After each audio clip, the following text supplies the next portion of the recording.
Good morning. Good morning. Welcome to the Department of Microbiology. This is Dr. Rajaram. Today's class is something about virology. At the end of the class, the undergraduate students are expected to learn what is virology, what is meant by virus, what is a virion, what are the common features of or general properties of viruses, like what is the size, what is the shape, what are their structure, how it causes infection, or what are the nucleic acids, and most importantly, how they will be killed or how much their resistance to the environment, and another important feature, namely viral hemagglutination. So, coming on to the today's topic, what is virology? What is virology?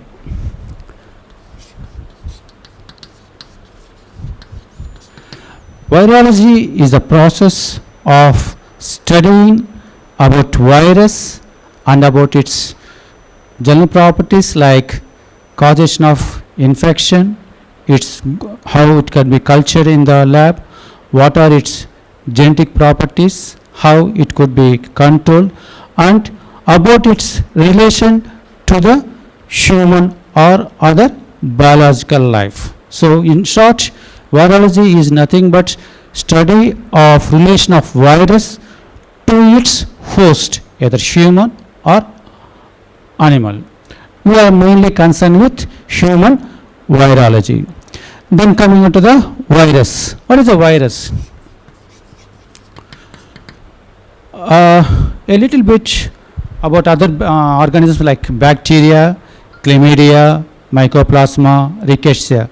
These all comes under a group called as microorganisms, which exhibit certain specific properties, namely they can be cultured in the lab in the artificial media except that of chlamydia.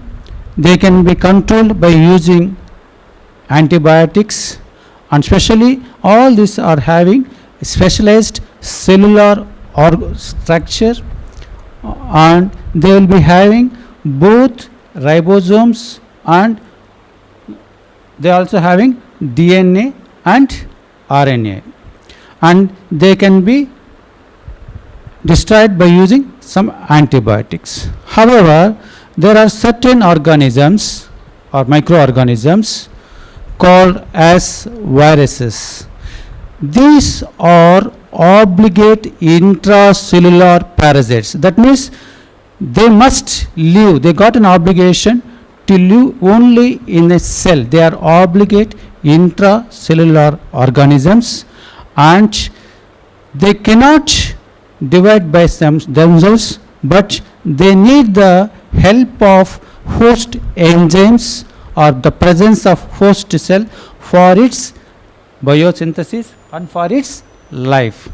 Further, these organisms will not be cured by using antibiotics, but they can be cured by using some antiviral substances and by using interferons. So, in short, a virus is an obligate intracellular organism that causes infection in human, and it is called as a virus. This also can cause infections in the animals, in the plants and everything, but we are concerned mainly about human virus. So these are actually which organisms which cause infections, but these infections can be a very severe infection to very mild infection. For example, the common cold causing infection will go within a span of 3 to 7 days, but at the same time they may cause very severe fatality causing infections like rabies. They can cause AIDS, and in some people it can produce corona, which can cause death in comorbid individuals. So, in short, these viruses can be present anywhere in the world and causes infections in the worldwide. For example, herpes viruses, or they can cause infections in localized areas. For example, arboviruses. At the same time, some of the viruses like mumps can produce sporadic infections. And until September, October, we saw the epidemic of dengue. So some infections can produce epidemics. And some infections like viral hepatitis may be endemic in certain areas. And we know now the present situation, some of the viruses can cause pandemic. That is, example includes coronavirus or swine flu infections, all those things. So, in short, these viruses can be cause of some endemic infection to pandemic infection, or they can produce infections are very mild to highly fatal infections. That is why detailed study of these viruses is very much essential. And not only these viruses cause infection, there are certain viruses which cause not only infection, followed by infection, they are carcinogenic. But for example, some Burkitt's lymphoma virus or hepatitis B virus, these also induce cancer. So this is in short our general introduction about the viruses. So to know what is its properties and everything, we have to go in detailed structure and detailed study of these viruses. Let us know what is the general properties of the viruses. Under the general properties of the viruses, we must know what is the size of the, in the morphology, what is the size of the virus. The size of the virus, because these viruses are very, very small in size. For example, the largest virus is the pox virus, and its size is around 300 nanomicrons. That means this is a pox virus. Size of the pox virus is 300 nanomicrons, and at the same time, the least one is the parvovirus, which is around 20 nanomicrons. That means this pox virus is the biggest in size with 300 nanomicrons, and mycoplasma, which is the bacteria, mycoplasma, this is the smallest bacteria. That is, the biggest size of the virus is equal to the smallest size of the bacterium. Then all these bacteria, majority of the bacteria can be seen under normal light microscope, but these viruses cannot be seen under light microscope. So as such, these organisms or viruses are called as ultra microscopic organisms. These are called as ultra microscopic organisms. However, in certain situations like pox viruses, if they are stained with the special stains, we can see under light microscope. Those that can be seen under microscope after special stain are called as elementary bodies. It is called as elementary bodies. Then we know that we are discussing about the size of the bacterium. How big is size of the virus? Biggest is 300 nanomicrons and smallest is the 20. That is, what is micron? 1 micron is 1000 of a millimeter. 1000 of a millimeter is the 1 micron, and so this is about 20. Parvovirus is 20 nanomicrons, and 1 nanomicron is equal to 1000 of the micron. Okay, 1000 of the micron is 1 nanomicron. So the biggest size is the 300 nanomicrons, and parvovirus is 20 nanomicrons. And how we are going to see measure the size of the virus particle? At first, it is through by using Gradacol membrane. Gradacol membrane. So what is this Gradacol membrane? This Gradacol membrane is a cellulose membrane wherein the pores are present in a measured manner or a specific sized pores are present. So the suspected viruses are passed through Grade-Coll membrane and average diameter of the pore diameter is measured and taken as the size of the virus. So Grade-Coll membrane is one method by which we can use the size of the virus. And second one is the ultracentrifuge.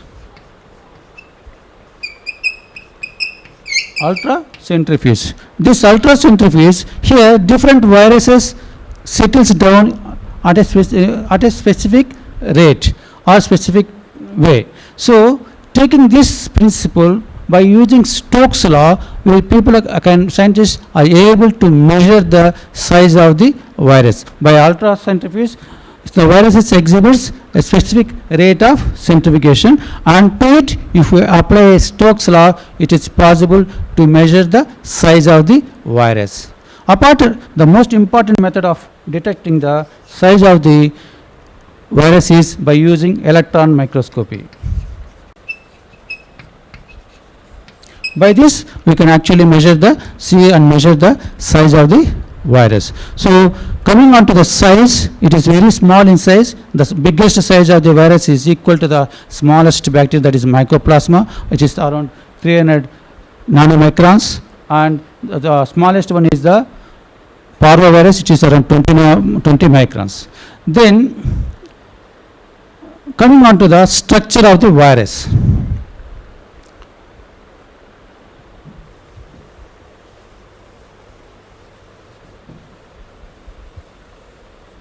What is the structure of the virus? The structure of the virus includes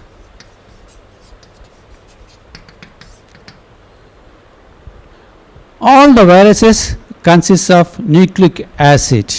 This nucleic acid is either RNA or DNA, never both. So each and every virus will be having a nucleic acid, either RNA or DNA.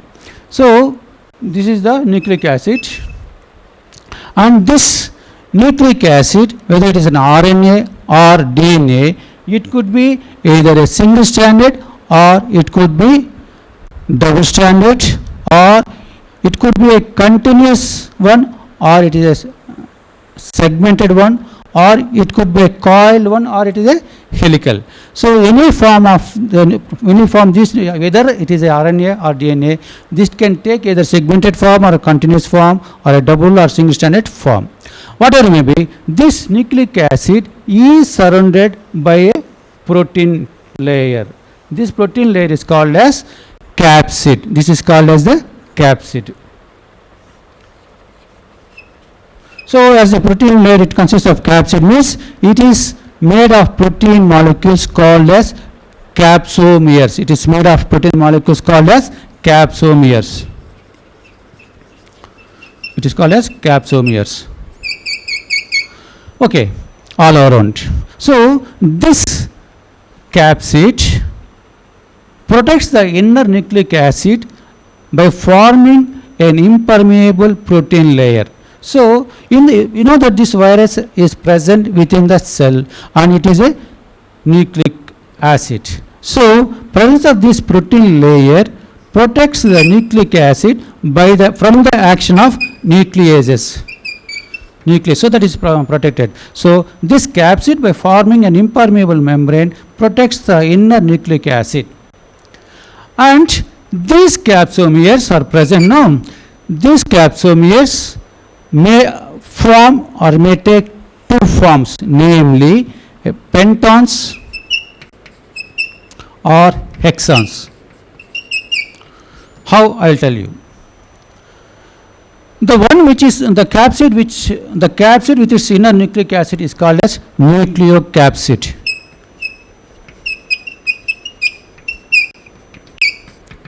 This capsid imparts shape to the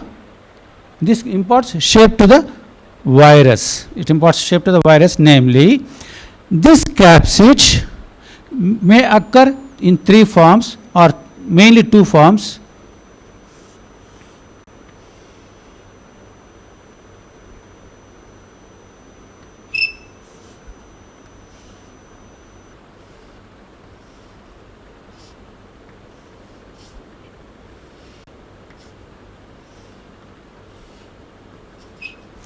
So this may take an icosahedral form. What is icosahedral?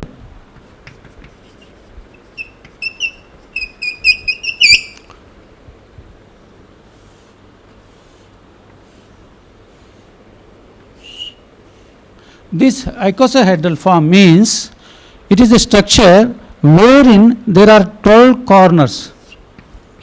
12 corners, otherwise corners, otherwise called as vertices, and it is having 20 facets, 20 facets. All the facets are 20 facets are triangular in shape. They are triangular in shape.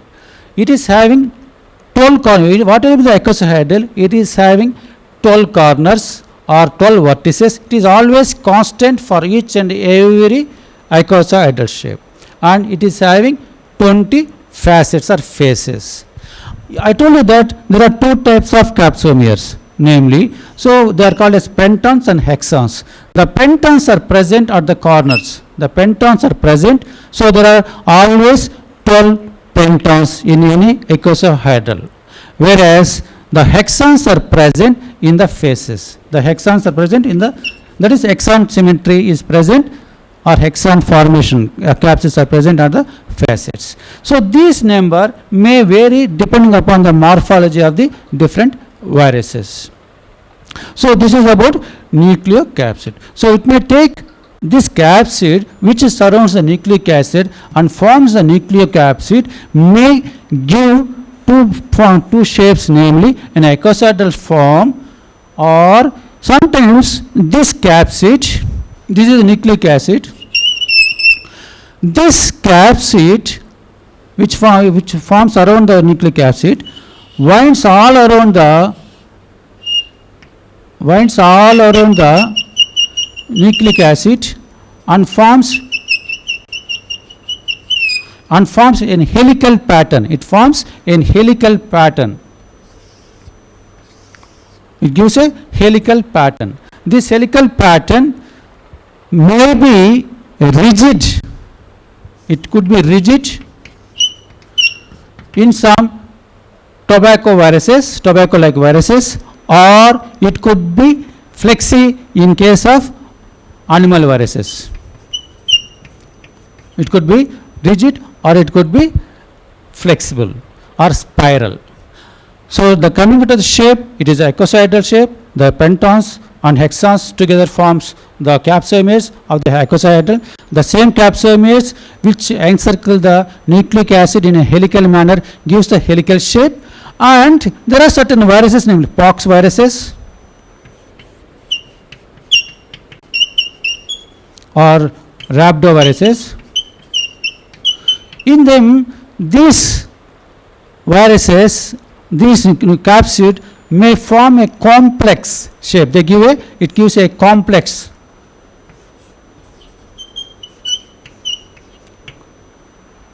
shape to the nucleic capsid. The nucleic capsid in case of whether rhabdoviruses or pox viruses is neither icosahedral or nor helical, but it is a complex. Then this is about this is about, in short, about the icosahedral, or in short about the forms. However, in certain situations like adenoviruses, from the corners or vertices, there appears some fibrils. And because of these fibrils, the adenovirus will get a satellite-like appearance. So it is there is another variety, namely wherein because of presence of fibrils, it takes a satellite-like appearance. Then this is about the organism structure. Then what about the shape? The shape of the viruses could be, it could be a filamentous shape, as in case of Ebola, or it could be bullet shape, as in case of rhabdoviruses. It could be brick shape in case of pox viruses, and the present pandemic coronavirus. This coronavirus is also having the nucleic acid, and it is surrounded by capsid, and around that there is a envelope, and here on the envelope side there are present certain shield like structures or crown like structures. So this is called as coronavirus. So it takes its own corona shape or some special shape in case of coronaviruses. This is about the shape. Then coming on to the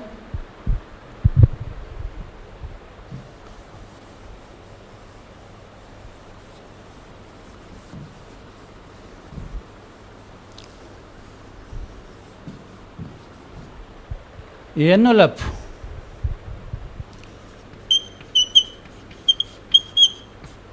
Certain viruses are called as enveloped viruses. Some of them are called as non-enveloped viruses or naked viruses. You will be knowing afterwards that the progeny virions will come out of the cell by a process called as budding. So because we know that all the viruses are obligate intracellular organisms.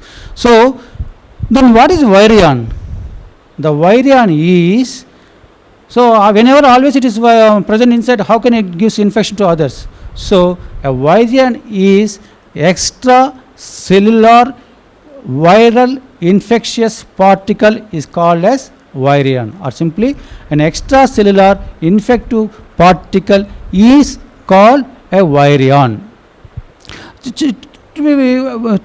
To make it very simple, we know that this is the nucleic acid, and this nucleic acid is being protected by the capsid, and afterwards there is another, sometimes having envelope. But imagine there are certain chemicals like phenols or some detergents by which this nucleic acid can be extracted out, and this extract, when we inject into the tissues, now we are taking directly the nucleic acid, there is no capsid, no envelope, and if this extraction is done and it is injected into the host, it can initiate infection. So what are the extracellular infectious particle? It is not only nucleic acid, anything which is extracellular, which can about to cause the infection, is called as the virion. So we know that always the virus is an obligate intracellular parasite, and by a process called as budding, it will come out of the host cell. By a process of budding, it comes out of the host cell. So in certain viruses, the budding virus cells may have an envelope, may develop some envelope, and this envelope is lipoprotein with carbohydrates also sometimes. So this envelope is a lipoprotein membrane, and in some viruses there is also glycoprotein. It is a glycoprotein also. So where does this lipid layer comes? This lipid layer comes from the host cell during the process of budding. So the lipid layer, that is envelope, is a glycolipoprotein layer. So the lipid layer comes from the host cell membrane. Then the protein, the carbohydrate, glycocarbohydrates from it also comes from the host cell, from the nucleic acid also. So then from the capsid layer also. Then what is this having outside?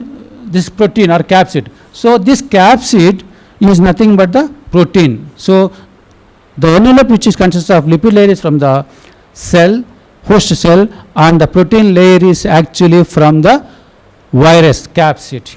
So this these structures are present over the envelope, and over the envelope sometimes in some viruses, not all viruses, though they are enveloped, in some viruses like influenza viruses, this protein layer may form spikes. These spikes are called as peplomers. What are these spikes? These spikes may be, in case, for example, in case of influenza, they may be called as hemagglutininin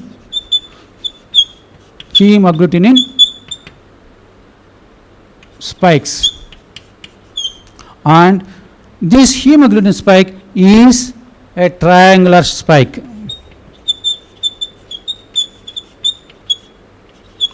And the other one is neuraminidase spike or neuraminidase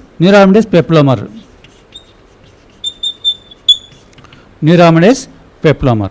So chemically, now what is it is having? It is having a lipid layer, protein layer and carbohydrate layer, and there are spikes which are nothing but which are named as peplomers, and they are called as hemagglutinin peplomer or neuraminidase peplomer. So we know that these viruses are obligate intracellular parasites, and they always depend on the host cell enzymes for their biosynthesis or biological activity. However, there are certain viruses which are having some enzymes for the specific purpose. For example, in case of influenza, there is an enzyme called as neuraminidase. Neuraminidase is otherwise called as receptor destroying enzyme. We will discuss it within a span of 5 minutes time in detail. This is about neuraminidase. Apart from that, chemically we know that envelope, and chemically there is also another structure, namely another enzyme called as, it is present in retroviruses. In retroviruses, there is an enzyme called as RNA dependent DNA polymerase or transcriptase. There is another enzyme in retroviruses. This is in neuraminidase in influenza, orthomyxoviruses. In retroviruses, there is an enzyme called as RNA dependent DNA polymerase, or otherwise a transcriptase enzyme. Here, what its function is, it transcribes RNA into DNA. This transcribes RNA into DNA. This is one method of multiplication of viruses. We will discuss it afterwards in the next coming classes. So, chemically, lipid layer, protein layer, glycogen layer, protein forming the peplomers in some viruses, and also in some viruses specifically there are certain enzymes called as this thing, that is neuraminidase and RNA dependent DNA polymerase or transcriptase enzyme in retroviruses. Then coming on to the we know about the chemical structure, we know about the shapes, size, structure, and chemical properties we have studied. Then most important thing is, which is essential for the control of viral diseases, is its resistance pattern. What are the resistance?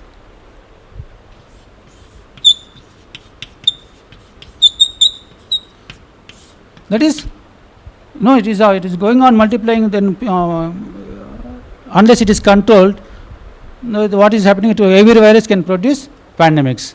Once pandemic is, automatically it is a threat for the human life. So, majority of the viruses, not all, majority of the viruses can be killed within seconds at 56 degrees centigrade, majority. At it can be killed within minutes at 37 degrees centigrade, and for days at 4 degrees centigrade. These viruses, majority of the viruses can be stored, frozen for some time at minus 70 degrees centigrade. By process of lyophilization, that is vacuum extraction of the frozen viruses, we can store it for many prolonged time, for a very much prolonged time. That is called as lyophilization. Whenever we want a virus again, this lyophilized virus can be treated with water. This is by the frozen virus with vacuum drying becomes lyophilized form. This lyophilized form can be used for prolonged storing. However, the same can be reconstituted by adding some water. So this is about the role of temperature. That is why nowadays people are advising that we don't know exactly. People say that it's this coronavirus. Some article, because there are no studies, clear-cut studies. Because there are no clear-cut studies, the majority of them are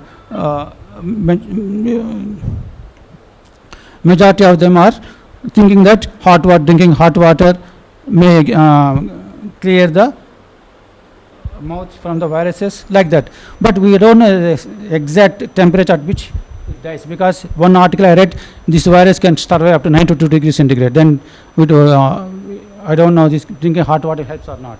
So these are all ifs and buts, because until studies or guidelines comes out. Until then we have to follow drinking hot water or coffee, anything will be useful even for the coronavirus control also. Then this is about the temperature. Coming on to the pH role, any alkali like soda bicarbonate or baking soda, salt water, any alkali usually kills majority of the viruses. Then coming on to the so that's why now this is we know that this coronavirus is can stay on the surfaces or can stay on the food surfaces or packets, like that. So what is the advice nowadays people are giving is soak the covered ones. So that is milk packet. If it is a heritage milk packet, some milk packet is there, what you have to do take some bucket of water and keep this milk packet in the water and add some baking soda and keep it like that for 10 minutes of time. Automatically if any virus is there, it will go out. Or else add some that is the other surfaces, any other surface like vegetables you bring, that cover or envelope should be clean with the some chemicals which I'm going to discuss. So this is about the role of alkali. Coming on to the acids, different viruses exhibit different pattern of susceptibility or resistance to the acids. For example, all enteroviruses are resistant to acids. All the enteroviruses are resistant to acids. Whereas rhinoviruses are highly susceptible to the acids. That is about the temperature, pH. So again, the role of UV rays, heat rays or sun rays, ionizing radiation, all these are having effect in killing the viruses. All of them, that is UV rays, ionizing radiation, heat, are virucidal in nature. So keeping any article in the sun also helps to prevent the presence of some virus to some extent. Then coming on to the chemicals, phenols can be virucidal only to a certain limited extent, but they are not the best virucidal. But given the situation, use of phenols is also recommended because it gives certain protection from the viral infections. So cleaning the surfaces, anything will be with phenol is useful. The best chemicals that are virucidal includes hydrogen peroxide, potassium permanganate, and hypochlorites. hypochlorite are the most important hypochlorites are the most important things that are useful, that can be used. Apart from that, there are certain organic iodates, iodine preparations are also used for the virucidal properties. Similarly, chlorination of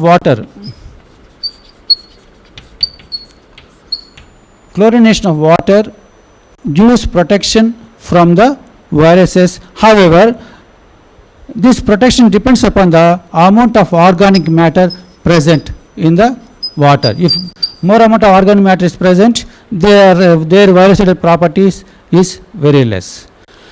Among all, the best antiviral substances which can be used nowadays for us, even now also, includes formaldehyde and beta propiolactone.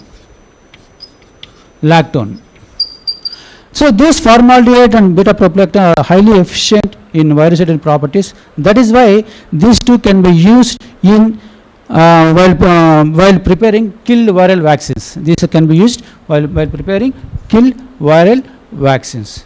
Next, we know that there are two types of viruses, namely one is the enveloped viruses and another is the non-enveloped viruses, otherwise called as naked virus. So forget about the naked viruses, only for the enveloped viruses. Why? Because they got an envelope which is lipid in nature. So these lipid containing enveloped viruses can be controlled by using bile salts, detergents, chloroform. So these things can be used for the even some Dettol's, sanitizers. This helps for nowadays what we are doing now. So by this we can control the infections from the enveloped viruses. But this is of no use for the naked viruses. This is a little about the resistance among the general properties of viruses, resistance of some of the viruses. Then another important topic, namely viral heme agglutination.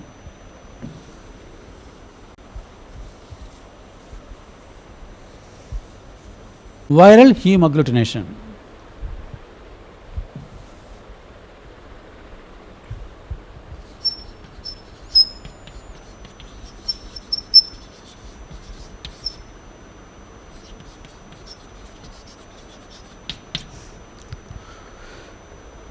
Certain viruses, for example, influenza viruses, arboviruses, pox viruses, are having the property of agglutinating the RBC. Whenever they come across with the RBC of chick RBCs, some fowl RBC, everything, if they come across them, it will agglutination. It causes agglutination. This is because of presence of heme agglutinin on their surface. This is because of presence of heme agglutination. You know that in the influenza virus, which is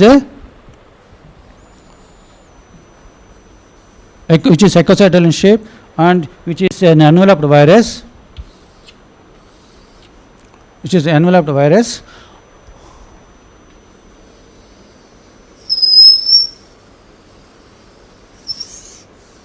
on this enveloped virus, there present two types of spikes or peplomers. One peplomer is triangular in shape.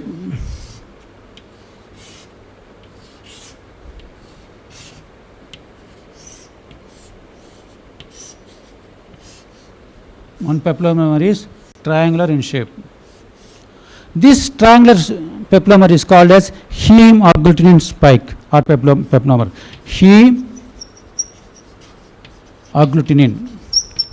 And another one is mushroom shaped. There is another peplomer which is mushroom shaped.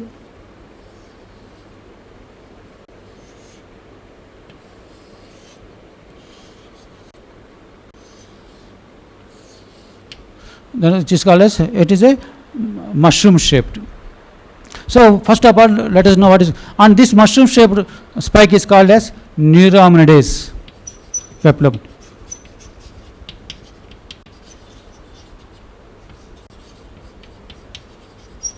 It is called as neuraminidase peplomer.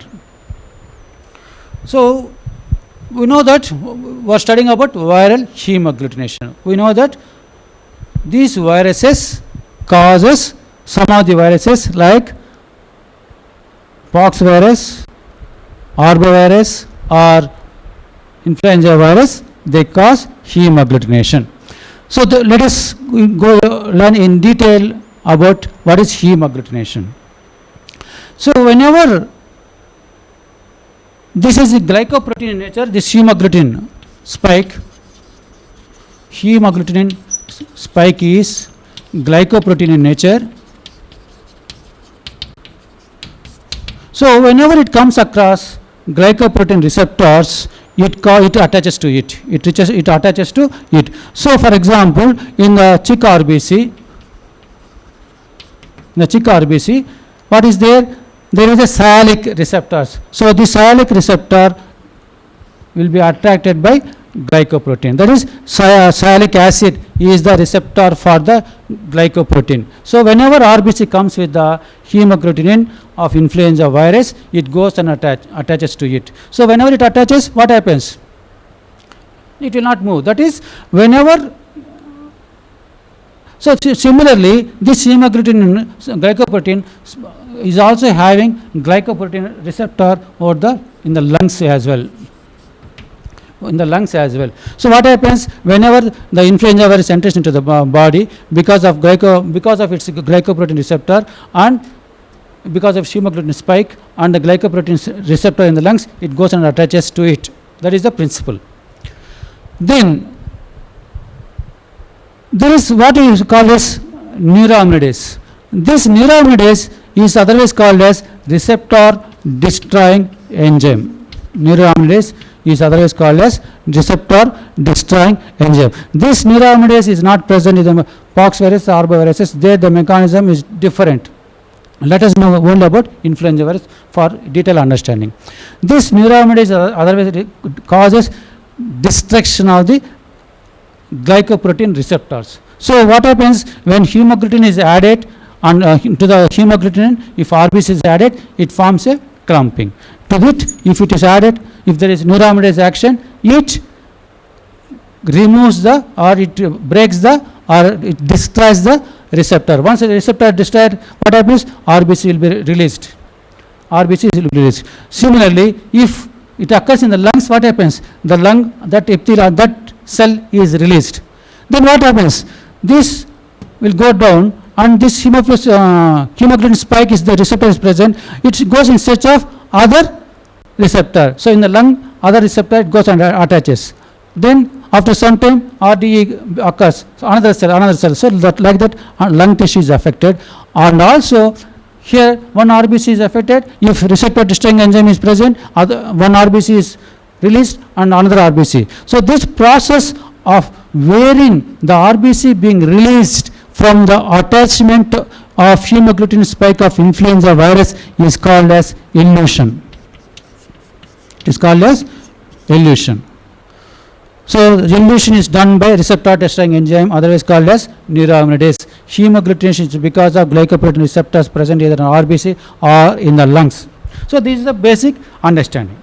Then based upon the hemagglutination, we can study about what is meant by hemagglutination titer. So this hemagglutination property is present not only on the living influenza viruses but also on the killed influenza virus. Not only on the living influenza, it also present on the killed influenza virus. And our aim is to prepare influenza vaccine. Then how do you know how much vaccine you are giving? So this is called as hemagglutination titers. How much titer we have to give for the protection. Okay, how this is done? It is let us understand. So what happens now? You take 0.5 ml of RBC. Then you got a suspension, viral suspension. It is a viral suspension. What happens now? Take it in special trays or test tubes.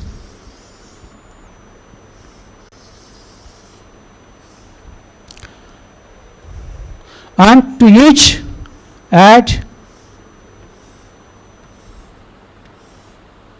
0.5 ml of equal amounts or 0.5 ml of RBC. 0.5 ml of RBC. RBC is present, RBC is present, RBC is present, RBC is present. So then this is a viral suspension. This viral suspension is made into doubling dilutions. Double dilutions. That is, it is 10 dilutions.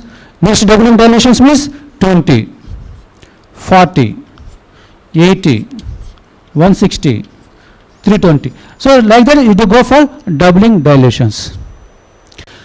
So you have already the trace are having RBC. To it you are adding viral suspension, which is in doubling dilution.